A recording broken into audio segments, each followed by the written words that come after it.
Hey, deserved listeners, 90 Day Fiancé, the other way. Let's watch.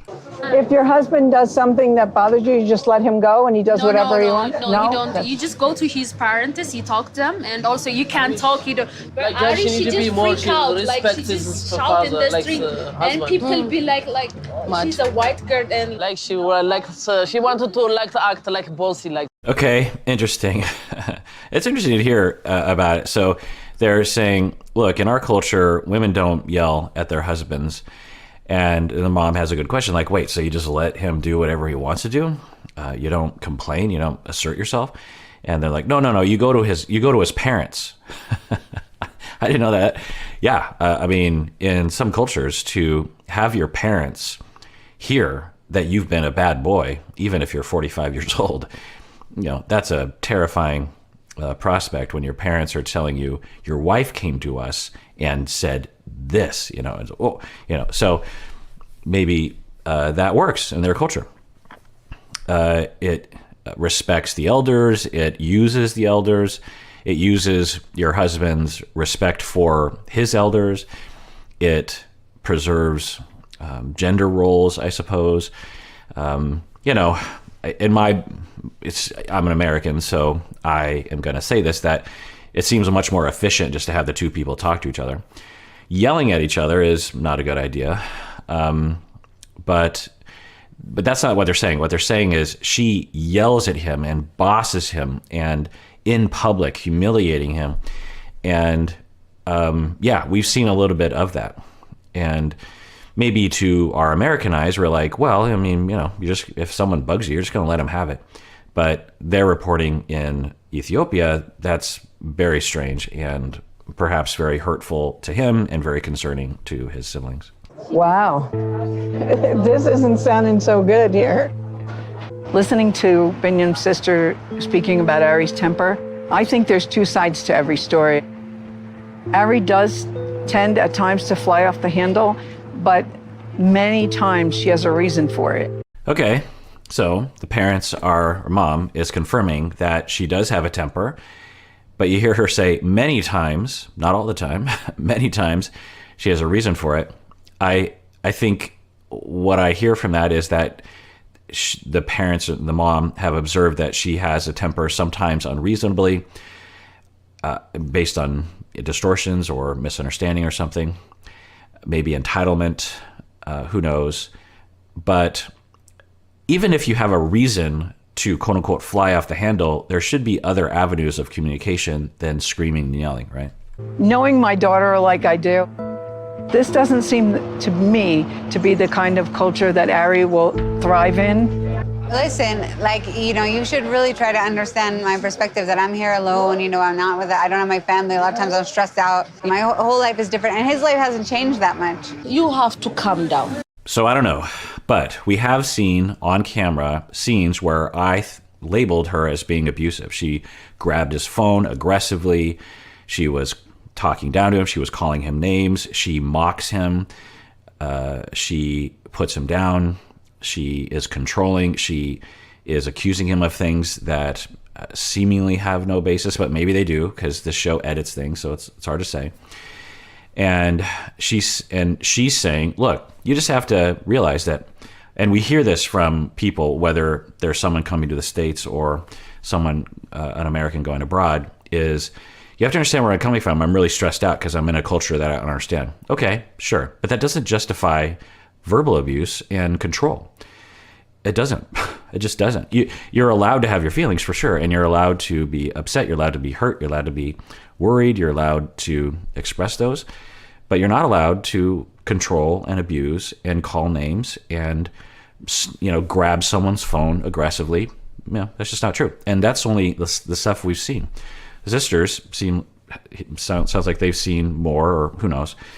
And so I'm worried about Ariela's interpretation of her own needs, of her own, because when you are preoccupied attached, so there are different stages of awareness to preoccupied attachment. And some of y'all have preoccupied attachment. and some of y'all are in different phases, and you can play along at home trying to figure out what phase you're in. Okay, so there's preoccupied. I've talked about preoccupied attachment before. In general, it's someone who is preoccupied almost 24/7 with attachments, worry of losing attachments, worries of infidelity, cheating. What are they doing? Do they really love me? Hypervigilance, almost like a almost constant assumption that the other person is about to leave them, when in reality there's not any direct evidence of that. And then that can result in hurt, which is based on fantasy, and paranoia, which can motivate anger and control, which can actually push people away, which can actually produce abandonment. And so that's preoccupation in general. Listen to my whole deep dives on preoccupied attachment for more information on that. So the first phase of awareness is complete unawareness. The person is totally convinced that their hypervigilance and their worries and their assumptions and their narratives are correct. And they're like, well, of course I'm worried because he never texts me, or of course I'm worried because he works at night with, you're just like totally swimming in your own fantasies and paranoia. And you have no ability to differentiate, step outside yourself and look at yourself and go, I wonder if there's something, I wonder if there's a question mark there. Okay, so that's phase one. Phase two is questioning of, maybe my reactivity and my assumptions and my emotions and my ideas and my hypervigilance and my paranoias, maybe they're not always accurate. I don't know which ones are accurate and which ones aren't, but I'm starting to figure out maybe I'm not always 100% rational, which is true for anyone, by the way. None of y'all, including myself, are 100% rational all the time. We tend to think of ourselves as rational. It's narcissistic. We're all narcissistic in that way. And we tend to think of our ability to reason and our ability to figure things out to be like flawless. But the thing that I like to remind people is, have you ever seen a brain in the physical?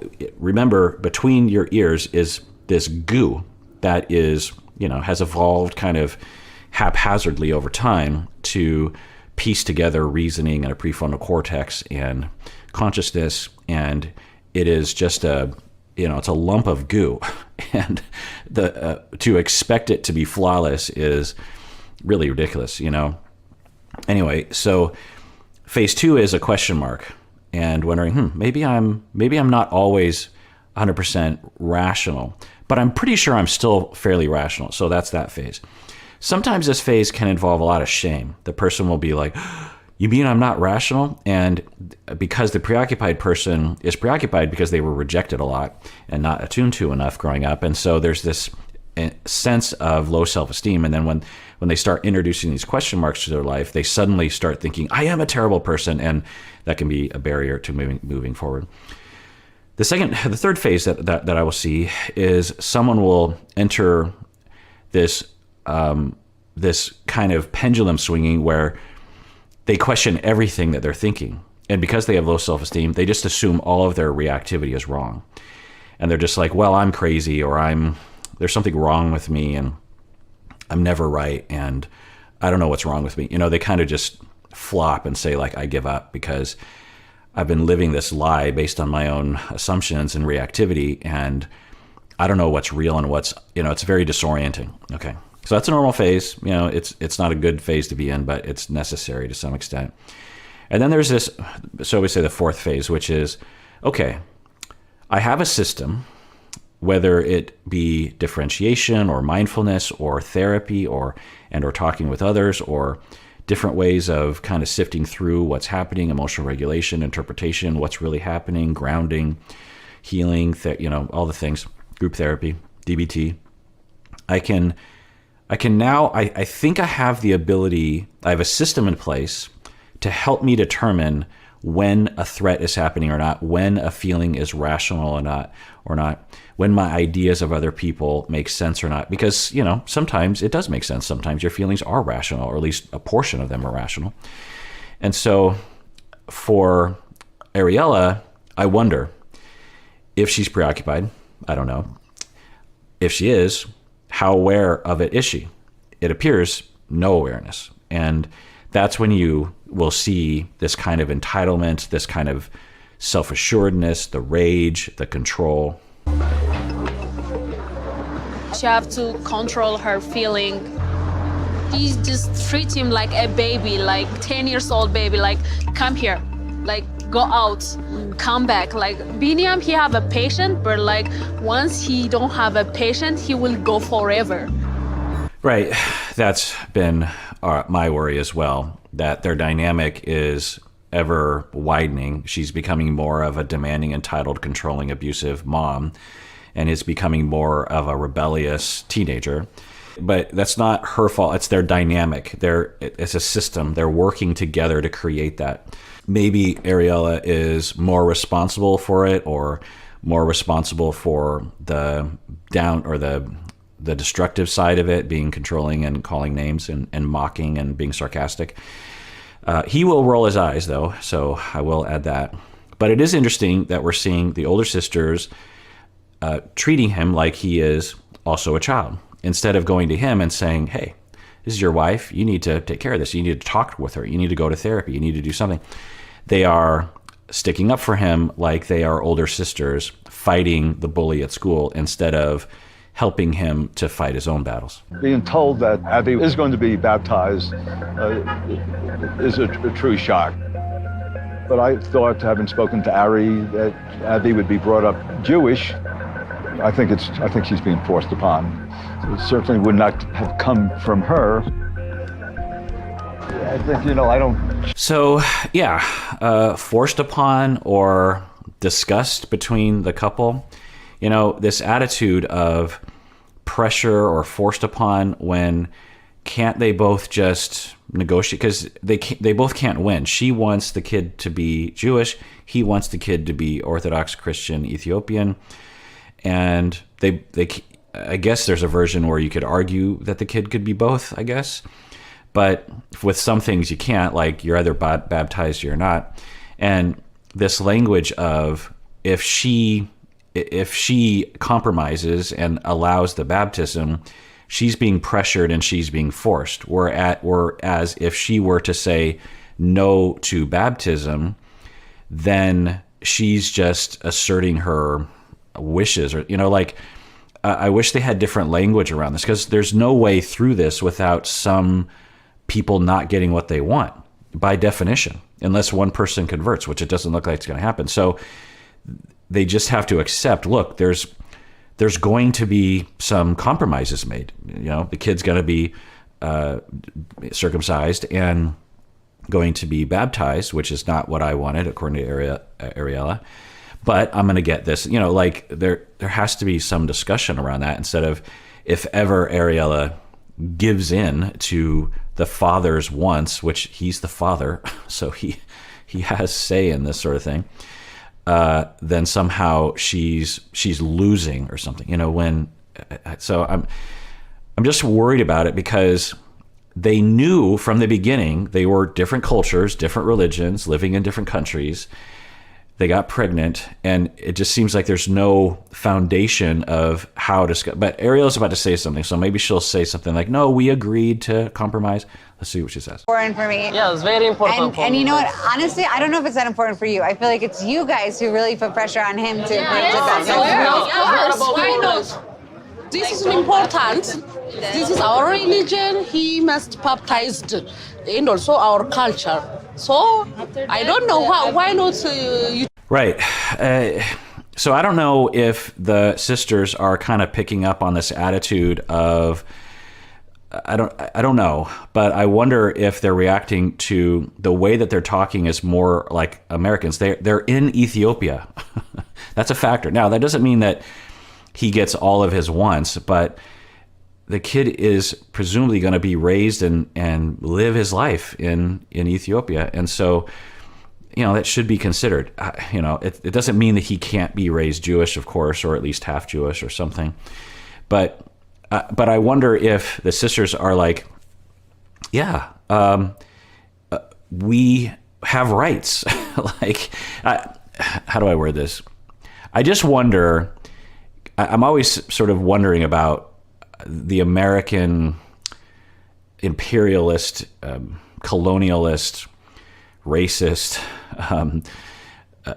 superiority, American superiority, how that is playing into things. And I wonder if the sisters are kind of picking up on that language, because they're having a discussion like, really, he got baptized? Like, we didn't want him to be. And I think it's just the father, because Ariela's mother is baptized and Christian, I believe. And so this attitude of like, yeah, well, I only allowed him to be baptized because the father of the child cried and begged and begged and begged, instead of Ariela saying, well, I'm in Ethiopia. The father is Christian. Yes, I'm Jewish, and we, need to work together. Now, I will say that I do know some Jewish people, and they've talked with me about the crisis that, at least in the United States, Judaism is facing, which is that a lot of Jewish people will couple with non-Jewish people. Because if you go to high school and you just randomly meet people, or you're in college or at a bar or something, the chance that you're going to meet another Jewish person is lower, because there's just not a lot of Jewish people in the United States, something like, 3% or something. Unless you go to a particular church or a particular college or high school or something, which some families will try to do. But anyway, and so what will happen is, if you have kids and one of the parents is Jewish, there's not going to be, unless the non-Jewish parent converts, which sometimes happens, but unless they do that, the kids are going to experience, in all likelihood, a diluted version of Judaism. Even if they go to synagogue, they might not follow all the rules at home, all the holidays, that kind of thing. And then when they have kids, there's a pretty good chance that those kids will not know anything about Jewish culture. They'll know that they had grandparents who were Jewish, but it wouldn't really go much beyond that. And so for a lot of Jewish people in the United States, not necessarily in other parts of the world, they're faced with this erasure of their culture, of their religion, if they don't hold on firmly and assert and say, no, my children are going to be raised very much as Jewish kids, because and then I'm going to tell them, you have to raise your kids Jewish, because otherwise there's not going to be any of us left anymore. Now, for some people, they might be like, well, that's just what happens. Let it go. What's the big deal? But for some people, particularly, the Jewish friends that I have, they'll say, our culture and our religion is one that has survived thousands of years of atrocities and holocausts and, being refugees flung across the world because of genocide. And I'll be damned if I will just be lazy and let thousands of years of holding on to our traditions and our religion and our culture, if I am just going to be lazy and let it just disappear from my family line. I'm not going to let that happen. Not everyone is like that, but so, maybe that's a thing going on for Ariela and her father. I don't know. They're not talking about it, but the bottom line is, I'm glad they're having this conversation. It's not in the best tone. I wish that Ariela and Biniyam would have this conversation much more in depth, much earlier, by the way, and have some foundation. Like a system is, look, he is going to be baptized, but he's also going to go to Jewish preschool, or some kind of discussion around that, where everyone can win. But it doesn't seem like there's any conversation along those lines. I don't think it's a must. I'm letting him do it. You don't baptize? Yeah, the baby goes to straight hell. to hell. I don't like this idea of hell. You're bad. You're going to hell. That's really important. I don't want hell in his life. And I told you, if I catch you doing that, that would be one of the reasons that I really would leave. Yikes. Yikes. So I get it. You don't want certain things in your child's life, but you married someone. Are they married? But you had a child with someone, and your way of meshing your cultures together and negotiating is with threat. I will take your child away from you, which is a criminal act. It's essentially kidnapping, right? Like, he deserves access to his child. She deserves access to the child as well. So to threaten someone, just you parents out there, imagine if anyone threatened, let alone your spouse, I am going to take your child away from you. You're never going to see. Now, if it was abuse or something, but he's talking about raising his child as his religion, as the dominant religion in his town that the child's going to be raised in. I'm not saying that has to happen, but it's not an unreasonable request. But he's not even saying that. What he's saying is, I want him to be baptized, because if he doesn't get baptized, we believe that he's going to go to hell. Now, y'all, including Ariela, can say, I don't believe that, but a lot of people believe in that. And you married or you had a child with someone who believes in that. And you can't just say, you can't believe that anymore.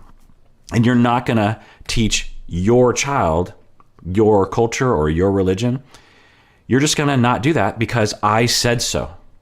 And if you ever cross that line with me, I'm going to kidnap your child and you're never going to see your child again. Whoa. Like, we have seen behavior on this show that has been shocking. That's a shock. It's one thing to yell and scream. It's one thing to threaten someone, and you actually have that power because she has privilege. She has money. She has lawyers. I'm guessing absolutely she could jump on a plane and he could do nothing about it. Taking his child away from him. Now, I want to be clear. They both deserve access to their child. She has no right taking his child away from him. No right. None. In the same way that he has no right to kidnap the child and disappear, right? We understand that he can't take their child and disappear into the Ethiopian, backcountry and not allow her to see the child. We understand that. It goes both directions. Just because he's a man doesn't mean that she can do that to him by any moral standard, okay?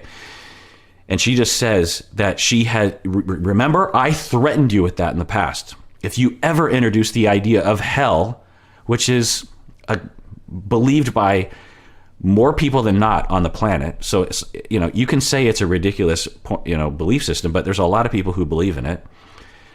And it's not necessarily destructive as a belief system. It can be for sure, but it's not necessarily. So if you ever, then I am going to kidnap your child and you're never going to see your child again. Yikes. So what does that tell us? Well, it tells us rage. It tells us entitlement. It tells us control. It tells us I am superior. It tells us that she believes that she can. It believes that she's okay with that. Not only telling him, but also announcing it in front of her family, doing it in front of a camera. She believes that that's okay. So that says something about where she's coming from. You act like his ex now, I swear. That's really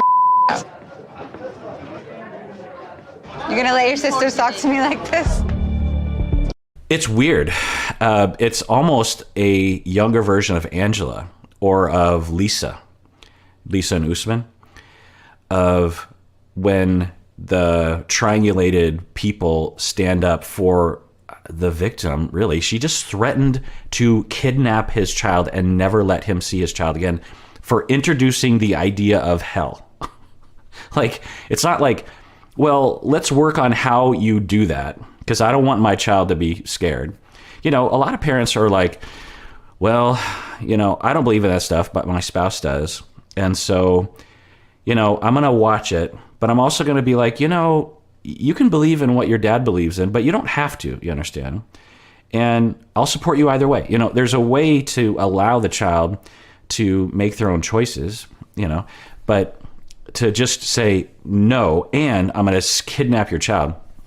And then for the yelling and the temper and the entitlement and the control, and then we see the sisters sticking up for him, which we would hope that he would stick up for himself. But anyway, so they're being triangulated and they're sticking up. And then she turns to him and says, are you going to let them talk to me like that? We've heard Angela say that. We've heard Lisa say that. Yeah. I mean, we not disrespect you. Spending time with Binyam's sisters makes me feel like they're giving 100% of their support to Binyam. Ari needs a little more support from them so that Ari will have someone here that she can go to and talk to. Totally agree. And when your younger brother is being abused and controlled and threatened with kidnapping of his child, you're gonna be a little concerned. I mean, just imagine that out there. Just imagine, okay? For those of you who have siblings, particularly those of you who have siblings with kids, imagine if you're hanging out and the other parent of your niece or nephew is saying, if you introduce one tiny aspect of your religion to that child, I will kidnap that child and you'll never see that child again. What are you going to do as an aunt or an uncle? You're going to be like, what? No, that's illegal. Do I call the police? Is that a law problem? Like, that person just threatened to kidnap my younger brother's child. Like, that can't be right? Like, of course you're gonna say something. You should say something. It'd almost be immoral not to say something. It'd be immoral just to be complicit and be like, well, I guess that's, say something, do something. That's awful. Do you have a fear like us? Their relationship between them? Very much so. This doesn't look easy, and I'm not taking any bets on this. I don't know. I hope this works out between Ari and Biniyam. And it's notable that Biniyam did nothing. He said nothing. He just looked sad or defeated or demoralized or powerless or something. Now, maybe that's because he knew his sisters would stick up for him or something, or he's just trying to be polite, or I don't know.